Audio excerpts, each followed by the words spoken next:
On Sunday afternoon, July 17, 1955, history was made in more ways than one. Disneyland, the most elaborate and ambitious amusement park ever built, opened to the public. But just as important, that opening was broadcast live on national television to an estimated audience of 90 million. That means almost everyone watching television that Sunday was watching this event. Television was smaller back then, long before cable TV or satellites in the 200-channel universe, and it had a powerful effect on our national consciousness. That rarely happens nowadays. There's still the occasional phenomenon, be it a Super Bowl game, Survivor, or Who Wants to Be a Millionaire. The launch of Disneyland had that kind of success. Remember, too, that this was the heyday of live television. Everything you're about to see occurred in real time, with no chance for a second take. There was no such thing as videotape then. And I see Art Linkletter right now.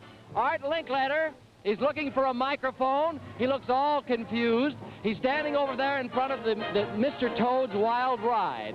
And I think if he ever gets a microphone, we'll be able to talk to him because he's waving his arm. There's been something gone wrong here for just an instant, but you can't wonder, ladies and gentlemen, this is a tremendous, tremendous affair today.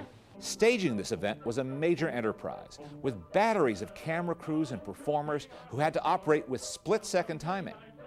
That's why it was crucial to hire hosts who were glib and comfortable on camera, accustomed to speaking off the cuff, and not easily rattled if something should go wrong. Art Linkletter was a past master at this, and his cohorts weren't bad either. Movie and television actor Bob Cummings, and an actor and television host who later changed careers, Ronald Reagan. You might say Walt and ABC invented promotional synergy, but they never forgot that their first mission was to entertain. When you wish upon a star, makes no difference who you are. How do you do, everyone? This is Hank Weaver. For the past year, this signature has announced the opening of Disneyland, the show. Now it announces the opening of Disneyland, the place. The people and eyes around the world are focused on these 160 acres here in Anaheim, California. This afternoon, Disneyland, the world's most fabulous kingdom, will be unveiled before an invitational world premiere, and you are guests. Art Linkletter will be your host, and with ABC crews and cameras on the spot, will guide you through this truly magic land.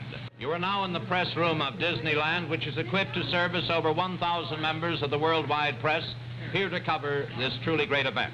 And to start the proceedings, we take you to the entrance of Disneyland and your host, Art Linkletter. That's not Art Linkletter. That's Mickey Mouse, the inimitable little character that started this whole story with Walt Disney 25 years ago, perhaps the most popular motion picture star in Hollywood. I'm standing here on the railroad tracks with helicopters roaring overhead and cars parking by the thousands, and I'm in front of the big Disneyland and Santa Fe Railroad station. And down these tracks, in just a couple of seconds, will come Walt Disney himself, barreling in a railroad train built to 5/8 miniature size. Well, this job in the next hour and a half is going to be a delight. I feel like Santa Claus with a $17 million bundle of gift packages all wrapped in whimsy and sent your way over television with the help of 29 cameras, dozens of crews, and literally miles and miles of cable. Now, of course, this is not so much a show as it is a special event. The rehearsal went about the way you'd expect a rehearsal to go if you were covering 3 volcanoes all erupting at the same time and you didn't expect any of them. So, from time to time, if I say we take you now by camera to the snapping crocodiles in Adventureland, and instead somebody pushes the wrong button and we catch Irene Dunn adjusting her bustle on the Mark Twain, don't be too surprised. It's all in fun, and that's what we're here for. The grounds are loaded with about 15,000 people who are especially invited guests of Walt Disney's. And they're here from movie land, from motion picture and correspondence, from every possible kind of activity connected with the opening of the 8th wonder of the world. In fact, I think I'll get off these tracks right now and go over and meet some of the people here waiting for the train to come in. And since this is a family affair, I thought you might be interested in seeing the rest of the Linkletters who are all gathered around me. And to show you exactly what happens now, I let them all take a little vote. Diane, you're 6. Where would you like to go of all the places in Disneyland? Pick any one. To the great big castle where Sleeping Beauty is. Oh, you want to go to the castle. Sharon, you're 8. What would you like to see? I think I'd like to go to see Frontierland when Davy Crockett fights the Indians. Davy Crockett. Robert, what would you like to see? I want to take the boat trip down the Congo. And Dawn? I think I'll take a cruise to the moon in the rocket ship over at Tomorrowland. And Jack? I want to see Bob Cummings. Oh, Bob Cummings. Lois, you take them all to wherever they want to go. Bob Cummings, come on in here. I'm so glad your son said that. Yeah, you know Bob's going to help out here in jumping all over the grounds, describing the various things. And where do you go first? Well, I go down on Main Street here and go into an old-fashioned car called a Premier, and I'll be seeing you. In a couple of minutes. Fine. Ronnie Reagan, come on in. Yeah, and how about that son of yours? I've been buttering up to him all morning, hoping he'd say that about me. Isn't this a riot today? Oh, it certainly is. And Ron, your first job is down here in the town square. Right out here in front of the depot, yes, for the Main Street and the parade and so forth. We have lots to do. Get busy. Okay. So long, Ron. Thanks for coming out. Well, ladies and gentlemen, right about now, Walt Disney aboard the E.P. Ripley. The miniature Santa Fe Disneyland Railroad train should be barreling around the outskirts of this tremendous and fantastic spot. It's a 1.25 mile track, and it's a trip that's out of this world because inside that circle is a brand new 8th wonder of the world. First, there's Adventureland. Yes, a visit by boat to remote and adventurous regions of the world. Then, of course, there's Tomorrowland. The time is 1986 there. The place is a city of the future where a trip to the moon is an everyday thing. Then there's Frontierland. Ah, that's a visit to America's historic past with Davy Crockett himself there. A legendary land made real. Fantasyland, well, this is really the theme symbol of the whole Disneyland and the thing nearest and dearest to Walt Disney's heart. Out this way, there's a heliport. And actually, helicopters land there with passengers from the international airport. Then on around, you see the tremendous parking lot where 12,000 cars can be parked. 24,000 if they pave over the first 12,000 and then park others on top of them. Of course, that's a little the hard way. On the perimeter, out where those orange groves are, which surround this place completely, and this place was an orange grove itself a year ago, there are 5 motor hotels going up. And coming in the gate are all kinds of families. Hey, Danny Thomas!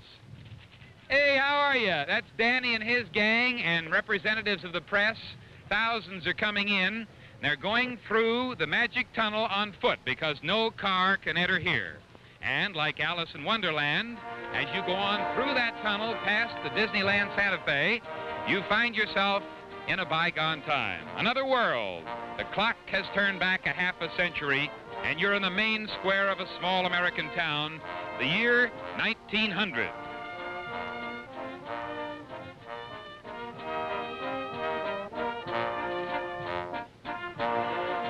Let's take a look around. There's the City Hall, quaint and dignified with its post office, the place where the citizens of the town gather to exchange gossip and hear the latest news of the day. Fire station, that's a special interest of the Volunteer Bucket Brigade, whose horse-drawn engine and up-to-date hose and chemical wagon are a source of real local pride. Then there's the car barn housing the horse-drawn streetcar, a great boon to speedy transportation, and that little old streetcar will be going up and down Main Street here in Disneyland about every 10 or 15 minutes, day in and day out. It goes by a whole flock of very interesting and quaint little stores. There's the Emporium, where a lady could buy Lyle stockings or a silver button hook, or for $1, the new pair of tan high-button shoes. Main Street U.S.A. and every one of those buildings is 5/8 real size. The doorways, of course, and the windows are full size, but the buildings themselves are 5/8. The people you see up and down the street, however, are full-size people. They were not made by Walt Disney. The old-time music shop should be in there somewhere. If you were courting a gal, that's where you buy your mandolin or your banjo and start tuning it up for the Sunday canoe ride. Oh, you kid, 23 skidoo.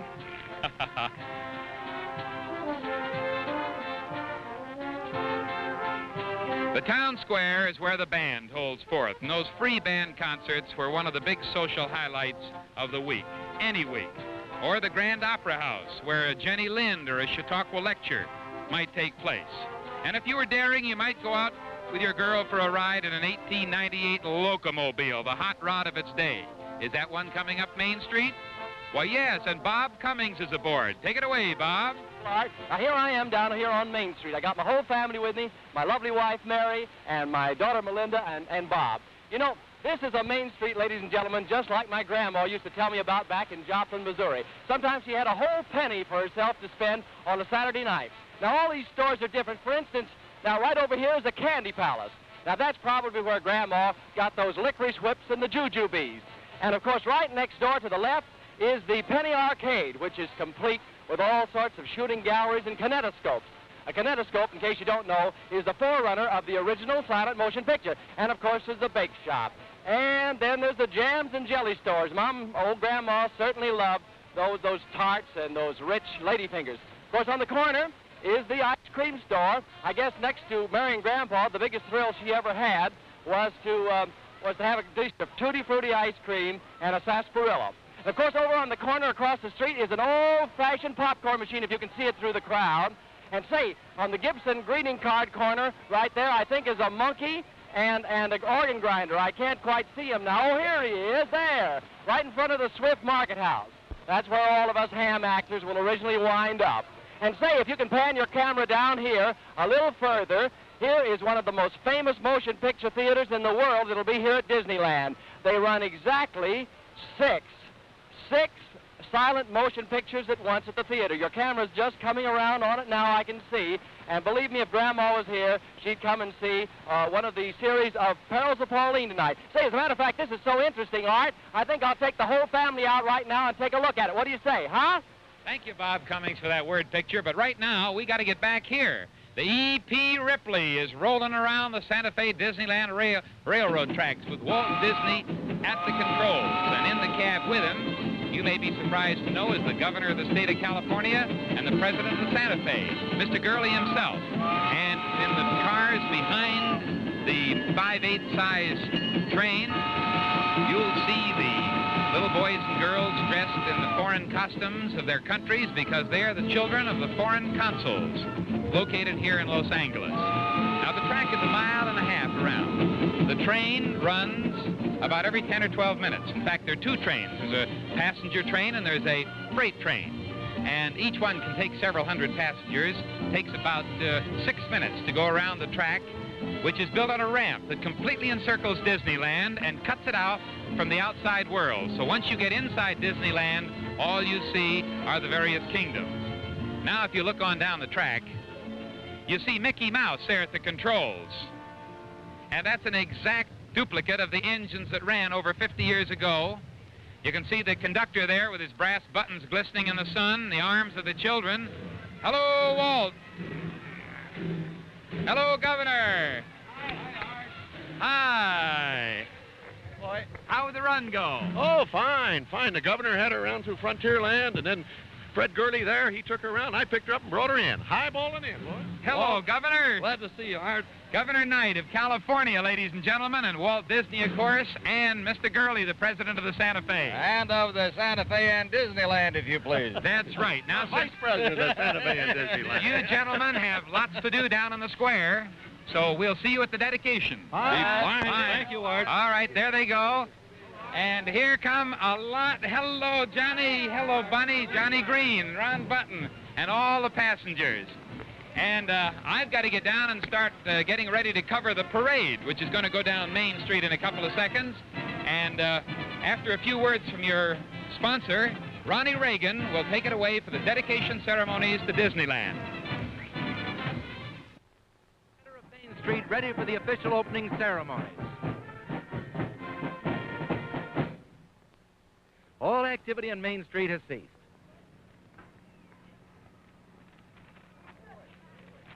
Those carriages which have lined up for the parade to follow are full of celebrities.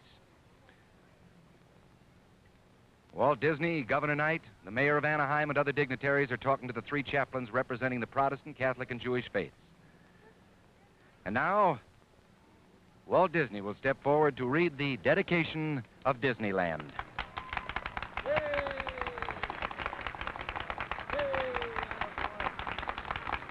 To all who come to this happy place, welcome. Disneyland is your land. Here age relives fond memories of the past, and here youth may savor the challenge and promise of the future.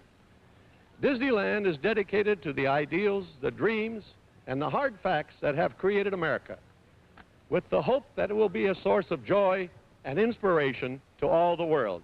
Thank you.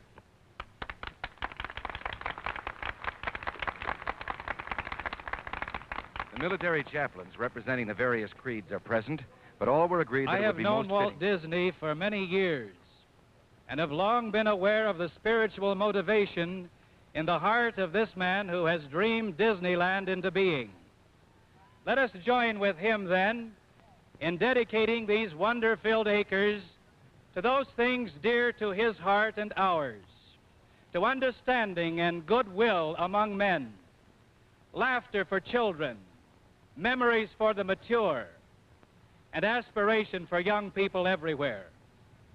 And beyond the creeds that would divide us, let us unite in a silent prayer that this and every worthy endeavor may prosper at God's hand. Let us bow in prayer.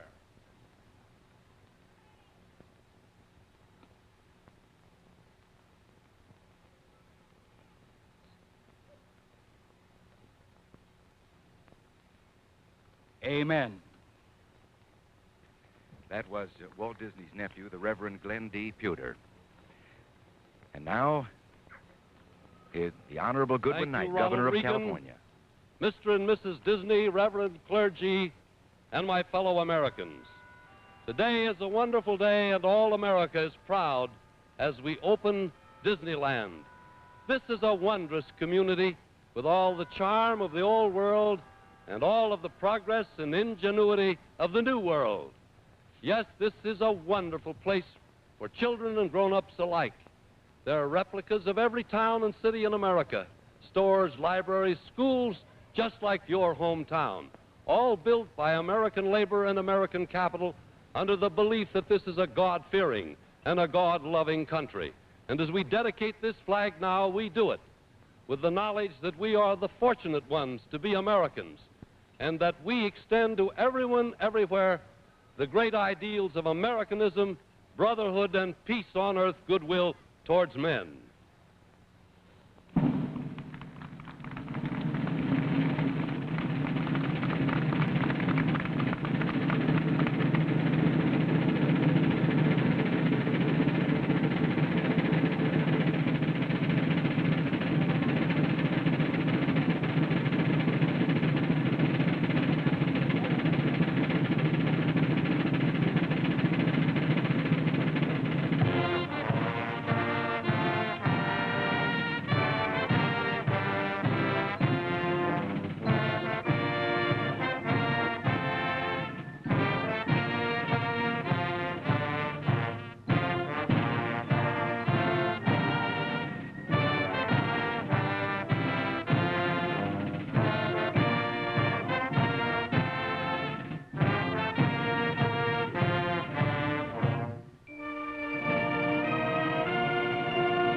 And any moment now, a flight of planes from the 146th Fighter Interceptor Wing of the California Air National Guard will be over as a tribute to Governor Goodwin Knight. Now the parade is on, and here we go to the roof of a Main Street building and Art Linkletter.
of Main Street by the Eastman Kodak Camera Shop, where you buy and rent all the films and camera. And we're looking down at the United States Marine Band coming up Main Street. The color guard has just passed. The massed armed forces color guard from all of the four armed services. And behind the Marine Band comes the Grand Marshal's 1903 Pierce with Walt Disney and Governor Knight and his wife, Virginia Knight. And then come the 1904 Rambler with Marjorie Rain and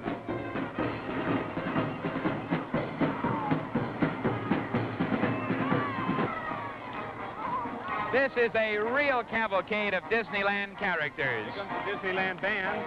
Yeah, directed by V.C. Walker and Tommy Walker.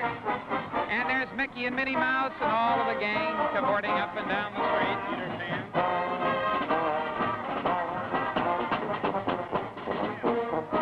Dumbo and Pluto and Donald Duck and all the other characters are from the Walt Disney costumes created by for John Harris's Ice Capades, which is on tour with Peter Pan right now around the United States. In the distance comes the floats. That's Cinderella riding in a golden coach, pulled by two ponies with a doorman and a driver, and Prince Charming on a white horse carrying Cinderella's glass slipper, and There's Snow White, and she's sitting there with the seven dwarfs. oh, yes, and listen to the kids in the crowd here, all specially invited for an all-free party on Walt Disney. Now here comes the Frontierland, and of course, who would be up near the front but Davy Crockett? Old Faz Parker, he's the beard and all. And the Davy Crockett Mounted Scouts. Buddy Ebsen's there, too. Annie Oakley, the hostess girl for the Carnation Ice Cream Pavilion here on Main Street, is riding with them. The Conestoga coaches and wagons have Governor Frank Clement of Tennessee riding aboard. Aye. And there's Annie Oakley coming up now. Stagecoach back there. And the buckboard stagecoach is Gail Storm and Danny Thomas and his family. He's a popular fellow with all the crowd. Look at all those kids. The Minutemen, they're back there. Yeah. Here come the Indians. Here's the Indians, Steve yeah. Firewater on his horse Firewater. Yeah.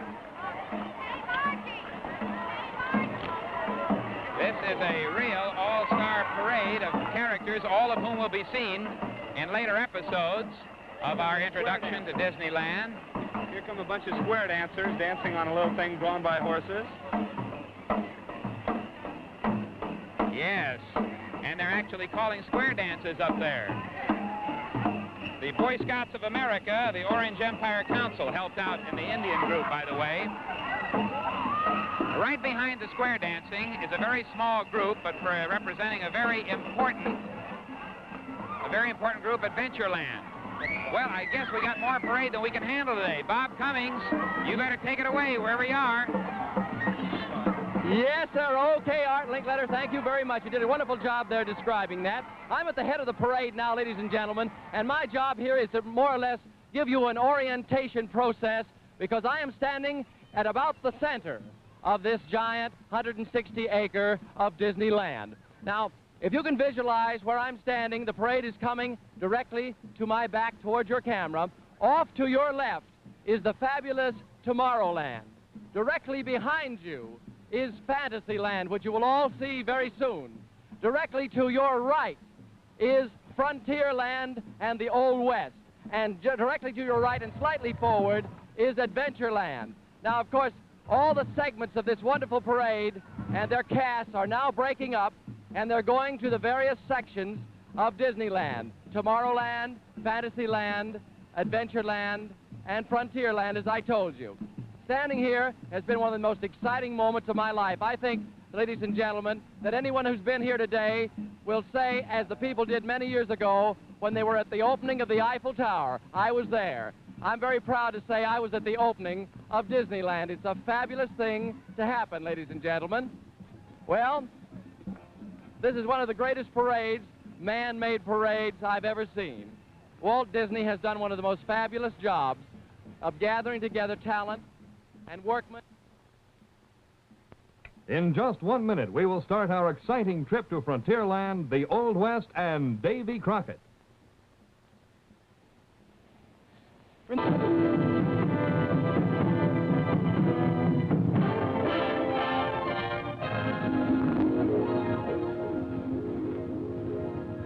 Before you enter this realm, I'd like to read this dedication, which will be inscribed on a plaque. Frontierland. It is here that we experience the story of our country's past. The color, romance, and drama of frontier America as it developed from wilderness trails to roads, riverboats, railroads, and civilization. A tribute to the faith, courage, and ingenuity of our hardy pioneers who blazed the trails and made this progress possible. And this is Frontierland. Inside this stockade, Walt Disney has created a frontier village that could have been carved out of the wilderness 100 years ago by the pioneers themselves. The flag, flying over the stockade, has 13 stars commemorating America's first period of independence.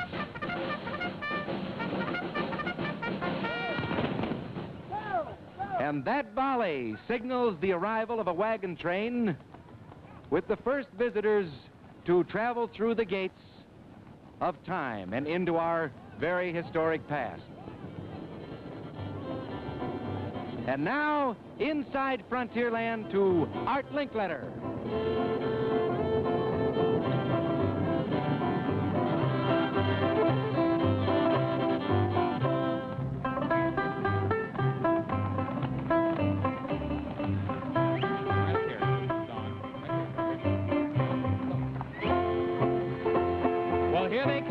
Frontierland, Conestoga wagons, riders and all, off the big Main Street parade. They're going on into the stagecoach country.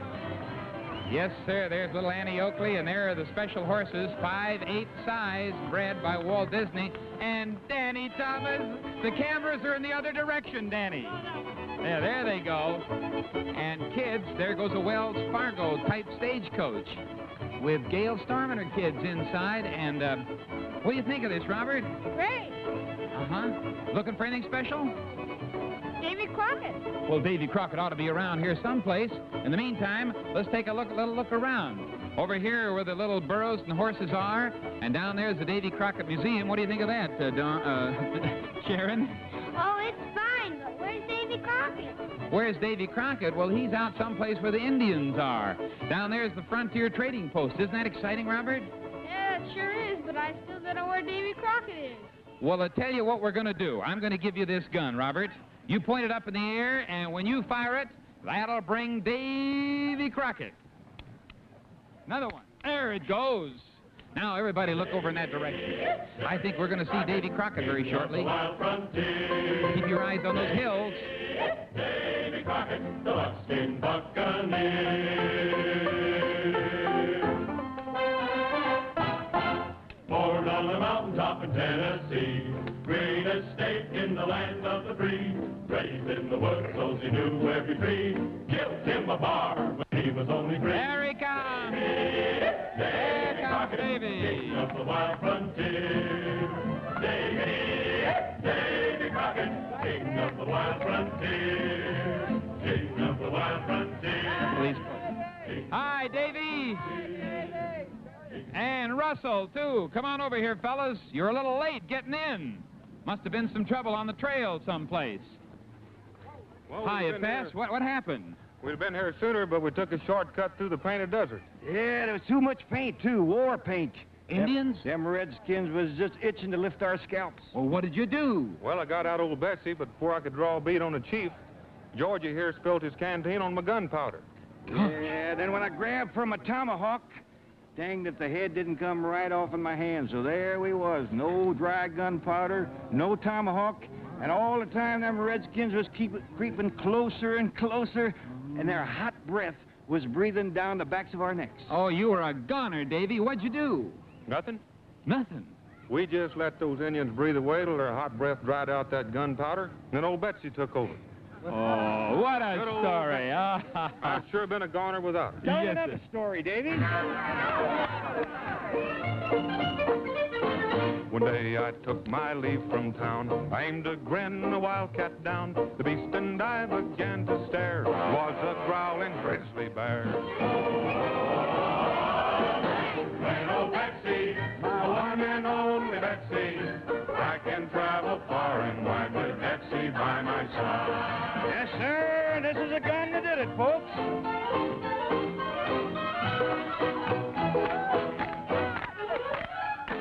Tell them about when you went to gather whittling sticks. Oh, yeah. I got myself into a fix. I was picking whittling sticks. The snow was frozen on the ground. Pack of hungry wolves came round. Little Betsy, My one and only Betsy, I can travel far and wide with Betsy by my side. yes, sir, this is the gun that did it, folks.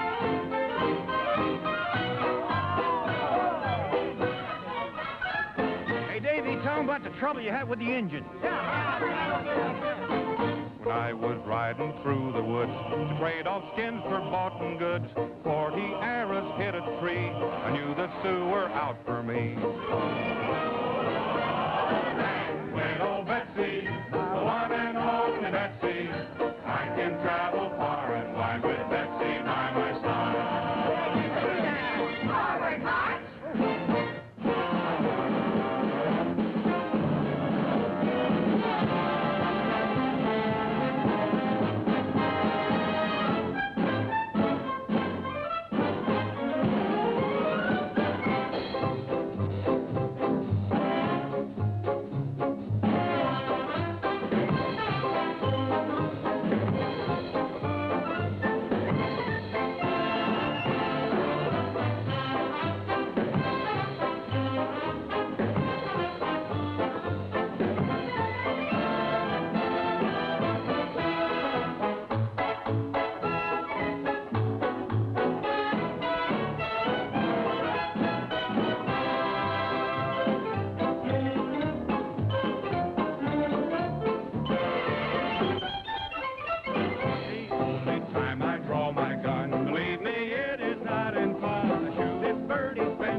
Wasn't it? Now, look, there are a lot of wonderful rides here in Pioneer Land and Frontier Land. There's horses, and there's mules, and there's wagons, and there's some little kids over there waiting for a mule ride. Fess, buddy, why don't we give them the thrill of their lives by going over and putting them on the mule ride for the first time? Let's go. Come on over here. We'll return to Frontierland, to the stage of the Golden Horseshoe, to old New Orleans and the maiden voyage of the Mississippi River boat, the Mark Twain, in just a moment. Stole a herd of cattle, but they didn't know the herd they stole was Bill. When they caught the... Yes, sir, this is Bob Cummings again. Now, Art Linkletter has just gone down to the landing to give a wonderful send-off to the riverboat Mark Twain on its maiden voyage.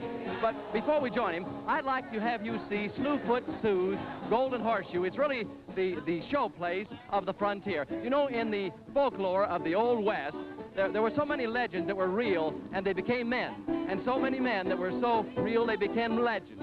And, of course, Slewfoot Sue was the girlfriend of Pecos Bill, the tallest man of the tallest tales of the Old Southwest. Now, if you can listen now, you'll hear that they're playing a song all about Pecos Bill. So come on, let's go inside and see what's happening, huh?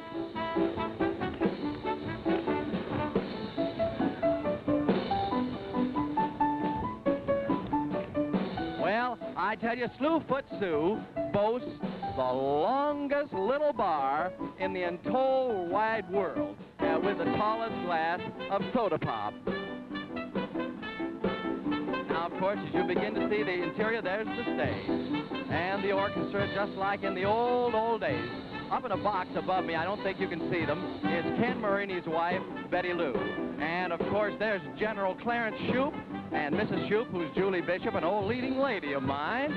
Aren't those gorgeous, those girls doing the can-can? And the audience is so enthusiastic here, ladies and gentlemen. Incidentally, this beautiful ceiling is also 5/8 scale. And everything here has been built especially by Walt Disney for this old dance hall of the old days.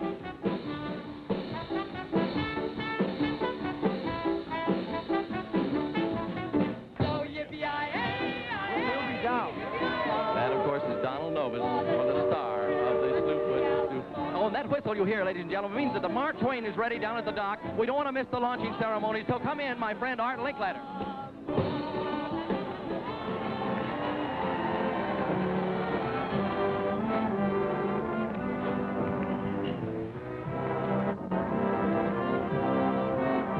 A stern wheel riverboat, something most living Americans have never seen. A popular boat up and down the Mississippi 50 years ago and more. And Walt Disney has built this great, big, beautiful, authentic stern wheel paddle boat from keel to smokestack. $250,000 worth of boat that hasn't been built in America for 50 years. Loaded with gay and carefree, happy passengers, a band playing up there in the second deck, which is the Grand Salon deck, all paneled in special woods, ready for the parties of the year. And incidentally, Walt Disney and his wife Lily celebrated their 30th anniversary last Wednesday, right here in a special party aboard the Mark Twain. But right now, it's my pleasure to introduce the lovely lady and famous star whom Mr. Disney has asked to christen the Mark Twain. Ladies and gentlemen, Miss Irene Dunn. Hello, Irene. How are you? It's listing. It's listing a little because it'll be shoving off in a moment. Yes, well, this is an authentic stern wheeler. Did you know that? 105 feet long. Well, how do you know all this? Well, you see, my father used to be supervising general of steamships in America, and my grandfather used to build boats like this. I'll bet your dad would love to be here today, up there standing by the wheelhouse. I can almost see him standing up there now with the captain alongside of him, just as though it were the greatest place in the world. Well, now, Miss Dunn, you're holding a very special bottle here in your arms. Yes, I am, Walt. You see, this bottle contains waters from all the leading rivers in America. Brought here from all these towns by the great rivers. That's right. So with these precious waters, I'm going to christen this boat the Mark Twain. And there the boat is christened, and it starts on its daily trips up and down the rivers of the world, of America, that is. Thank you, Miss Dunn. Thank you. And now, ladies and gentlemen, I've got other places to go, and the Commodore, Admiral Joe Fowler, up there in the wheelhouse, looks like they're getting ready to shove off, so I better... Goodbye, Irene. And goodbye, everybody. Have a good ride. There goes the whistle. Take her away, Admiral. Goodbye. Have a good trip.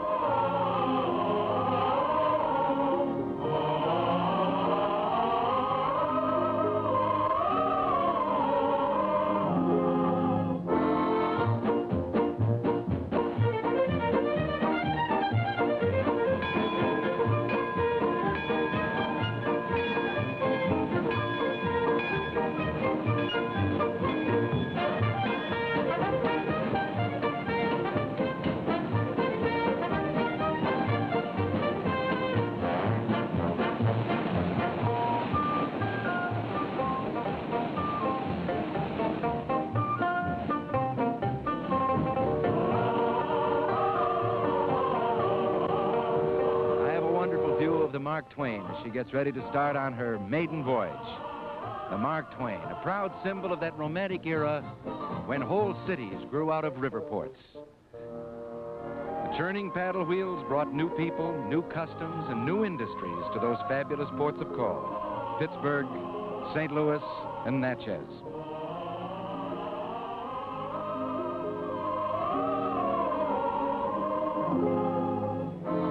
The riverboat even brought a new kind of music up the river from the city where the blues were born, where the Dixieland style was king, New Orleans.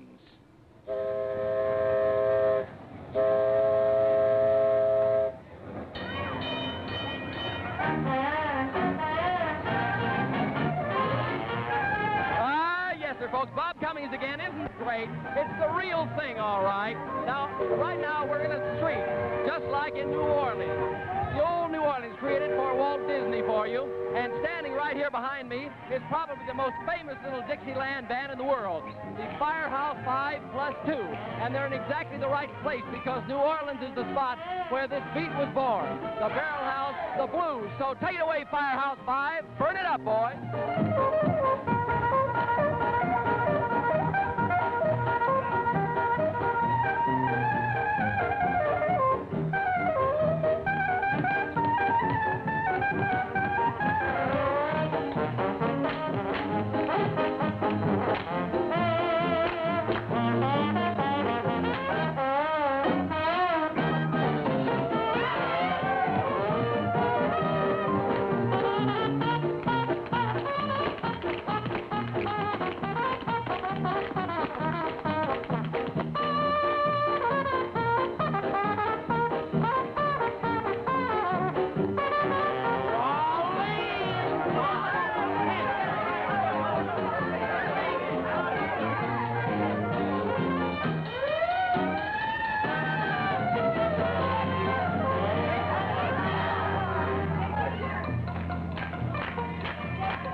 And there's Aunt Jemima.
Well, folks, as you can see, I'd like to stay here at the Mardi Gras forever, but there's a Disneyland train leaving from the Western Station right away, and we don't want to miss that. It's taking us to more an exciting land, so take it away on the train, Ronnie Reagan.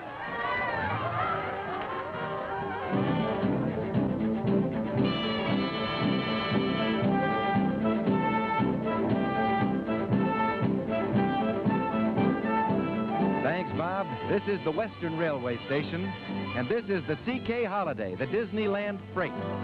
And it's on its way now, leaving Frontierland and going 100 years into the future to Tomorrowland.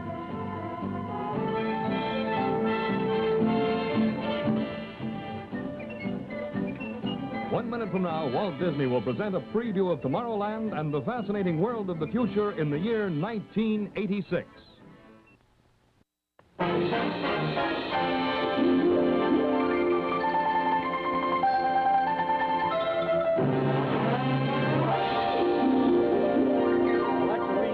Words of dedication. A vista into a world of wondrous ideas, signifying man's achievements. I thought I got a signal.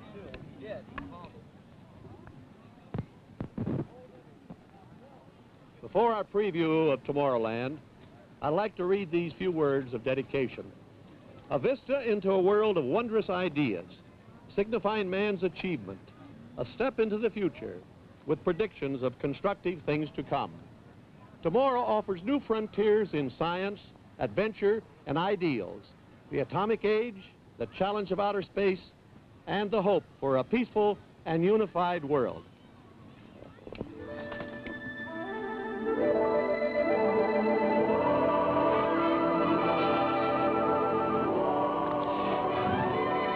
Those doves are, ladies and gentlemen, I hope, the harbingers of peace for the world of tomorrow. And now, here in Disneyland, the year is 1986. 1986. That's way ahead. And that's when Halley's Comet will flash past the Earth again. And the time of its arrival will be recorded on a futuristic clock like this one here, which tells you, incidentally, at a glance, the exact time on any spot on the Earth.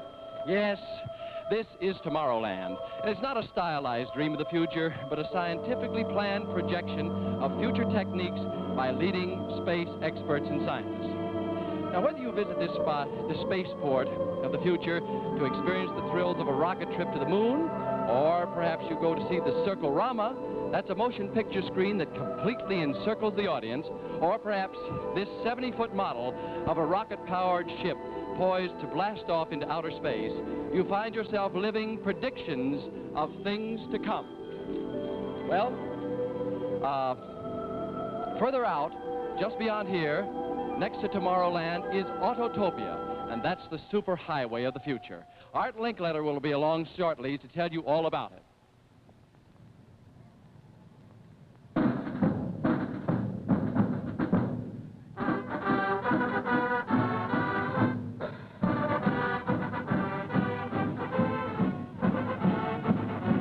Of each of our 48 states.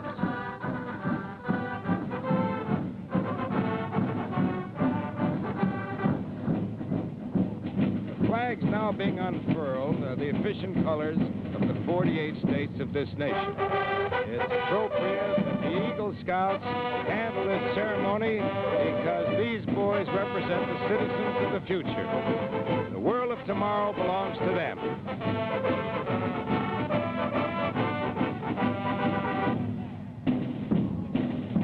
And now we'll take you into the future again in the aluminum exhibit and show you the aluminum telescope. Bob Cummings, take it away. Well, we have here several exhibits that show you all about an atomic chain reaction. And here I have in my hand a... Oh, hello, Well, how do you do, Professor Haber? Ladies and gentlemen, I'd like to present to you a gentleman of considerable renown. This is Dr. Heinz Haber, and I'm sure you will remember him from Walt Disney's Tomorrowland. Mr. Haber has a very interesting experiment to show us here as we stand in front of this giant aluminum telescope, which was built especially for the Disneyland show. Go ahead, Doctor. Please tell us about it. Bob, I was just explaining to these kids that I have here an atom of uranium. I see. But of course, it's only a loaded mousetrap. It is, isn't it? But the two things have one in common. They contain energy. Can be released by a trigger like this.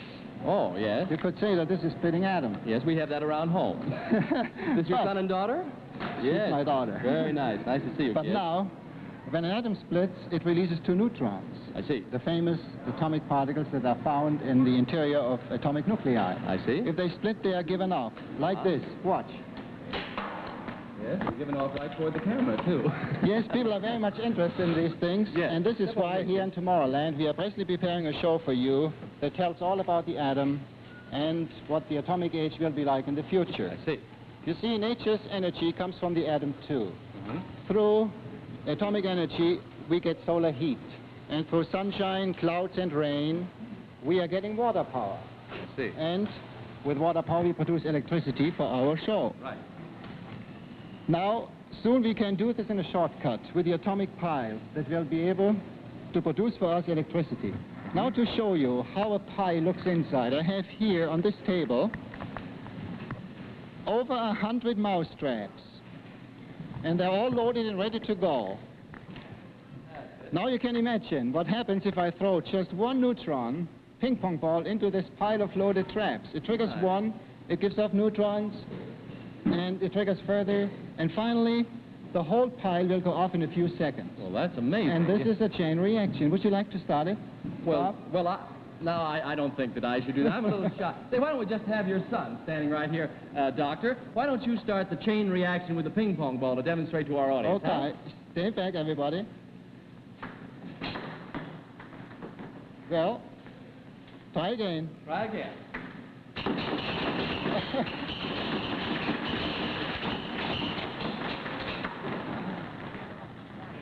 Now, what you have seen here with the mousetraps and the ping pong balls is an important part of your future, the power of the atom. And if you grow up, be certain that you use it wisely.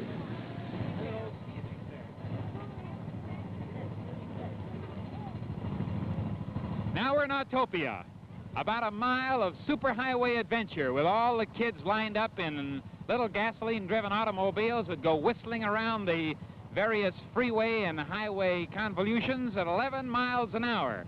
These are gasoline-driven, and the kids can drive to their heart's content, with their parents or without their parents. Where are you going? Oh, stay right there. I didn't know where you... I thought I was going to be run over here for a second. Now, the entire Autopia goes by a lake and by canals. There's scenic features, and look who's riding in the various cars. Coming down the road here is my old friend Don DeFore, Ozzie and Harriet's next-door neighbor. Come on right by. Hello, Don. Good to see you. Keep on going. Here's Jeannie Crane. Hello, Jean. Frank Sinatra. Hello, Franco. Who's driving? Frankie My Jr.? son, yeah. Don't hit this man. Oh. Look who hit who. Sammy Davis, Jr. Hello, Sammy. And where's Gail? Gail Storm should be coming by here in just a second with her kiddies. She's here with Peter and Paul, and they're all skimming around up there on the freeway. There's Mrs. DeFore. Now, these all have aluminum bumpers completely around them, as you might see over here, so they can't hurt anybody. And they have governors on them. They only run 11 miles an hour. And, of course, the women drivers are given a little special space, just as they are on the highways. Well, we got a lot more celebrities coming up. Come up here, Gail. I want you to see one of the prettiest gals in the world, Miss Gail Storm, and her little boy.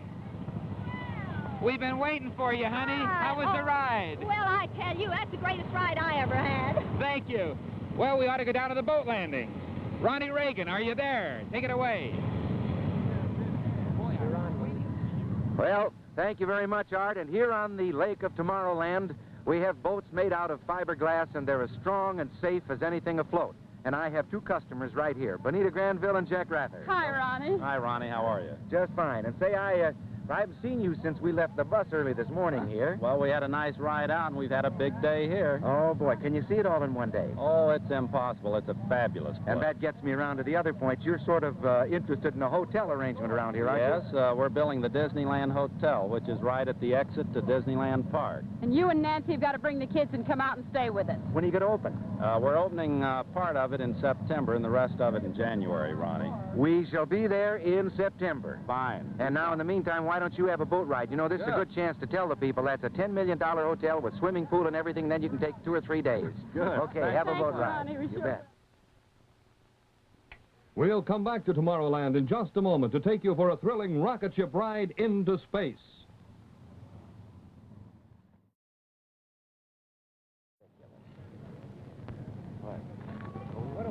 Conquest of space, exploring the future and the unknown up in the universe is probably the last big challenging problem left to man, Danny. It just about is. As a matter of fact, I'm absolutely flabbergasted at this fantastic place of amusement that Walt Disney and Company have put up. And I would say that this is one of the most exciting. Captain Barton, come over here. This is Danny Thomas. Captain Barton. He's in charge of our two rocket ships. What are their names? Diana and Luna. Oh, after the moon. Right, yeah. Now, are you blasting off very shortly?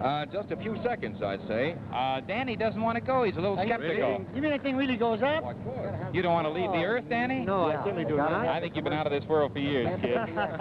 Captain, you go over and get aboard the ship, and we'll contact you in a minute.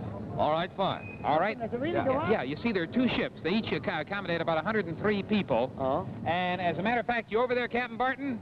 Yeah. Ready to blast off? All right. Well, take it away, and let's take a little look at what it looks like. Right. Just a minute. Have a look at that span on one side there. Oh, yeah. I'd like to give you some idea about the rocket ship itself and explain some of the more interesting highlights of our operation here. Now, this will give you a pretty good idea of the rocket ship in which you will soon be traveling to the moon. Now, here's the captain's cockpit, and here are the crew's quarters. And this is the passenger section. In this section are 2 television screens, one above and another one below. So when the flight gets underway, you'll be able to see, by watching the upper screen, what's ahead of you, And by watching the lower screen, you can see what you've left behind. Now, this chart shows the flight path of the rocket ship Star of Polaris, which will be taking off shortly for the moon. Now, this is a typical flight path and approximates the one of your own trip. Clear field preparatory to takeoff. Clear field preparatory to takeoff. Attention blast-off crew. Attention blast-off crew. Report to Space Dock 3. Attention fire control crew. Attention fire control crew.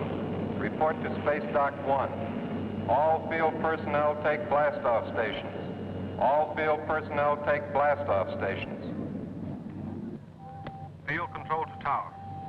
Field has been cleared for takeoff. Check. Tower to Captain, rocket ship TWA, Star of Polaris. You've been cleared for takeoff, Captain. Stand by. Captain, Star of Polaris. All ready. Starting countdown. 15 seconds. X14, X13, X12, X11, X10, X9, X8, X7, X6, X5, X4, X3, X2, X1. Fire!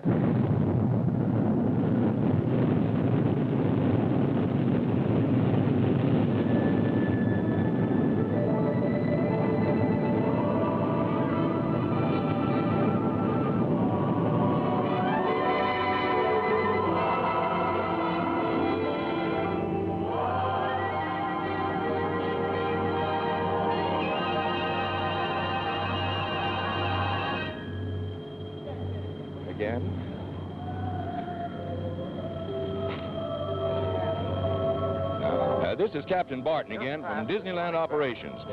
Switching you back to the Rocket Polaris for more highlights of this space trip. During the time I've been speaking, we've risen another 10,000 feet.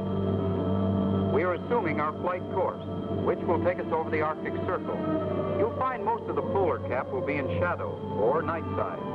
In a few moments, we'll be 1,075 miles high and past the orbit of the space station, Terra. Disneyland Spaceport, calling Terra Space Station. Come in. Disneyland, this is Terra. Go ahead. Roger, Terra. You have Polaris contact? Terra to Disneyland Spaceport. Roger, have contacted rocket ship Star of Polaris. There it is.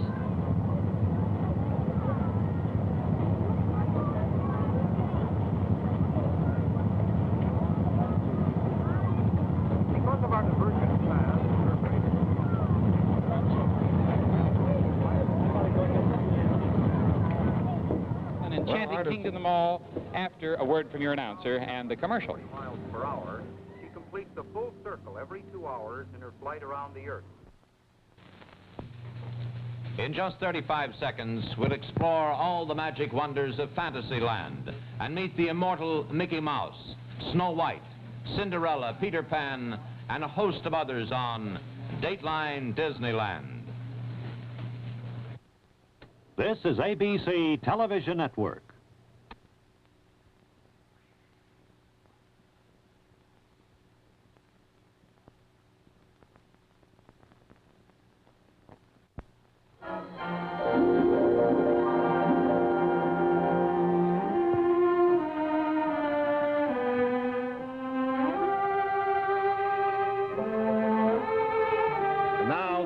Reserved for last. A few words of dedication for the happiest kingdom of them all, Fantasyland.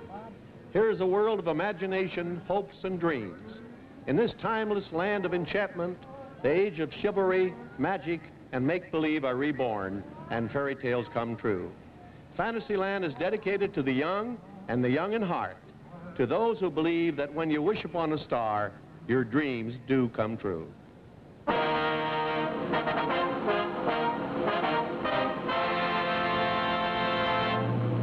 This is Ronald Reagan again, and I'm very happy now to show you these young people.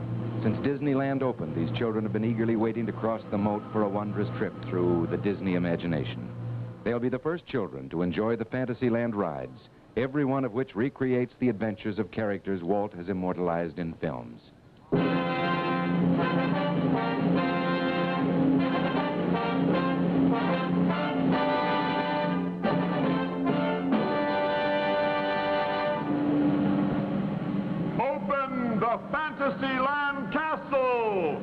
the name of the children of the world.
It's a Peter Pan fly-through.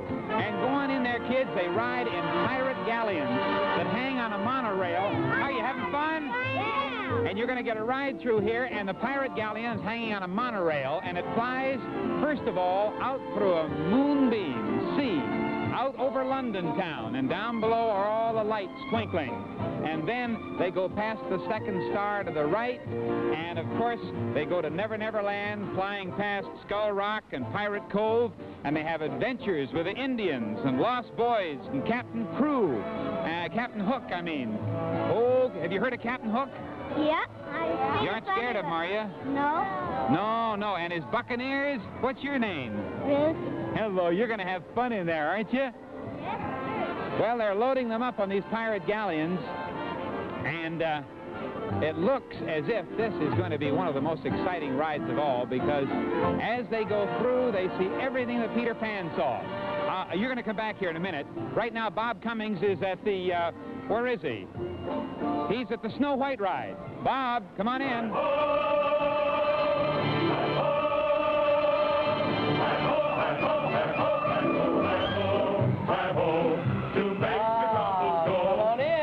Come right on in. Sit here, kiddies. That's it. Fine. Nice to see you. Wonderful.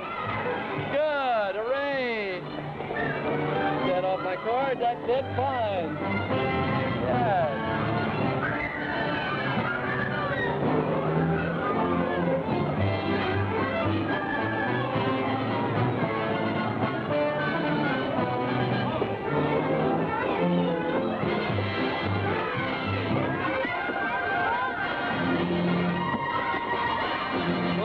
It's Bob Cummings again, back with you. And like the Peter Pan fly-through,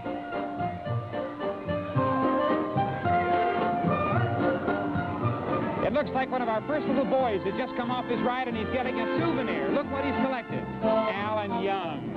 What do you mean by that, Alan? Oh, that was wonderful. Is that a good ride? Oh, I flew over London 3 months ago, and this was the same thing. I got my passport and everything. Just great. And you took Captain Hook with you? I brought him along for the ride. Thank you. Well, folks, Ronnie and Bob and I are going to come back with more stories of Fantasyland as soon as you hear another word on the commercial. Who's paying the bill? Take it away. How many children do you have? 3 here.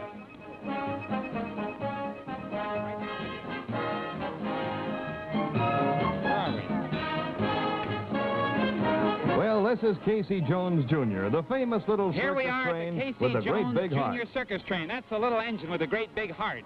And it has the calliope and the lion cage wagons and everything the kids ride in. And here are the DeFores. Don, Hello, Mrs. and kids, you jump right in that wagon there. All right, we go. Wonderful. Here's Margaret Whiting, a favorite songbird of mine. Hi, Art. And you got your little sister Barbara? Yes, I do. Well, congratulations. Thank you. Marjorie, man, are you going to take a ride? And let's go on down. Oh, look who the engineer is. If my eyes don't see me, Jerry Colonna. What?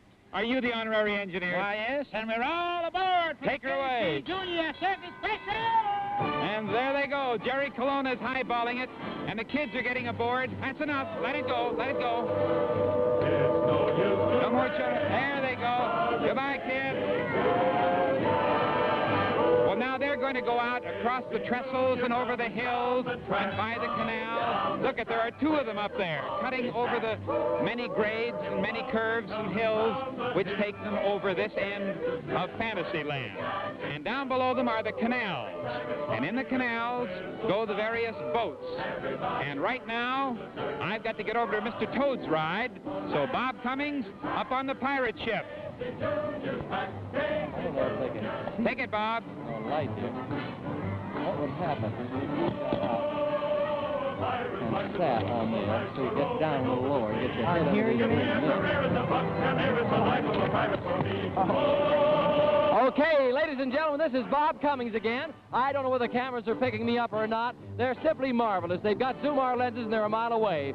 Of course, I'm on a real old-fashioned pirate ship, and sitting beside me is a man who's almost an authority on that, and his name, ladies and gentlemen, Bobby Driscoll. Hello, Hi, Bob. Bobby. How are you today? I'm just wonderful, Isn't and this you? wonderful? It's just great. You know, Bobby Driscoll starred in Walt Disney's Treasure Island, and that was some time ago when you were a little boy. You're grown up now, and quite an exciting thing. You never thought this would happen, did you? No, it's just marvelous. Isn't it wonderful, Just though? terrific. You know, looking at Fantasyland from where we are at this spot is simply fantastic. See the whole thing.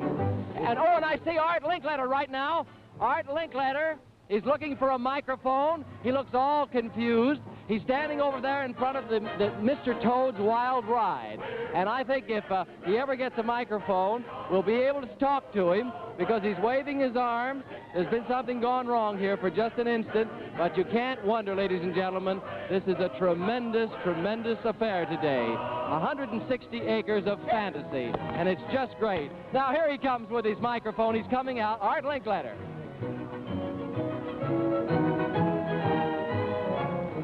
Mr. Disney's great picture, Wind in the Willows, inspires this ride, Mr. Toad, on a 1903 automobile. And believe me, this ride is the wildest of them all. The automobile goes through on a monorail, pursued through London town by police, crashing through walls, and finally goes in to a tunnel. And as you go into the railroad tunnel, you apparently see a train coming in the opposite direction. You can't turn, you can't escape. There's a tremendous collision head-on to the locomotive, and then I can't tell you the finish because I don't want to spoil it for you. This is a ride that not only parents should go with children, but the parents' parents should go with the parents. Danny Thomas, this is just the ride for you. Go on in. Oh, this is, after that last ride, this one's easy. Wild ride. Yeah. Gary? Oh, nothing. What is it? Go on in. Is it a mild ride? It's an easy ride. Yeah, that's so. That's it. Just go right on Like a in. merry-go-round? Yeah, that's right. Gary? Come on, it's real easy, you said. Sure. Bob Cummings up in the pirate ship. We're back to you, boy.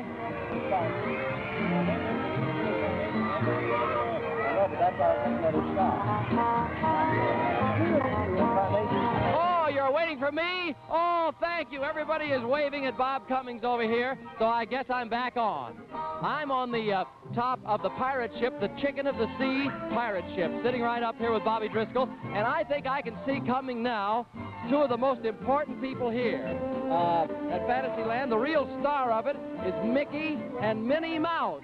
And they're on their way, ladies and gentlemen. I can see them coming. There they go. And they're going into the Mickey Mouse Theater, a beautiful movie house which will have a continuous performance for children who visit Fantasyland.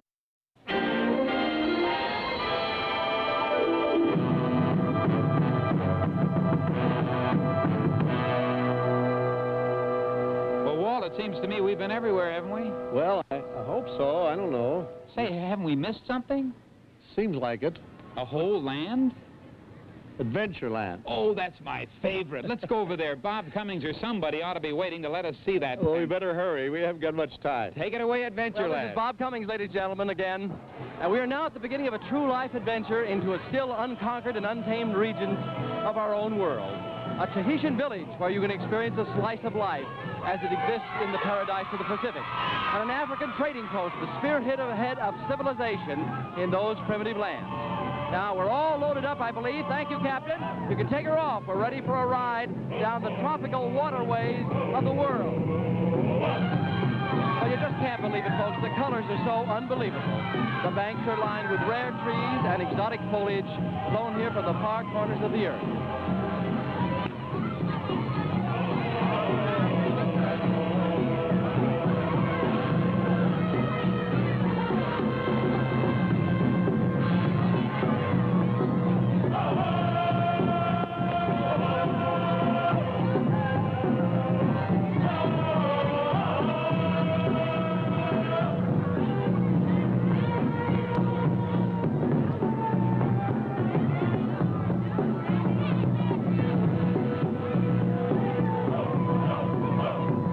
Folks, this has been but a brief glimpse into this marvelous, marvelous network of Adventureland. But we haven't time now. We've got to take you back to see how the rest of the visitors at Disneyland are doing. So I take you back now to Dick Weston. Take it over, friend.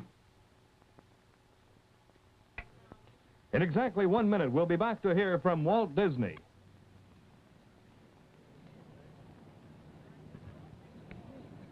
Walt, you've made a bum out of Barnum today, but we've got to go. I know, but I just want to say a word of thanks to all the artists, the workers, and everybody that helped make this dream come true. Let's go into Fantasyland and have some fun. Let's go. Goodbye, folks.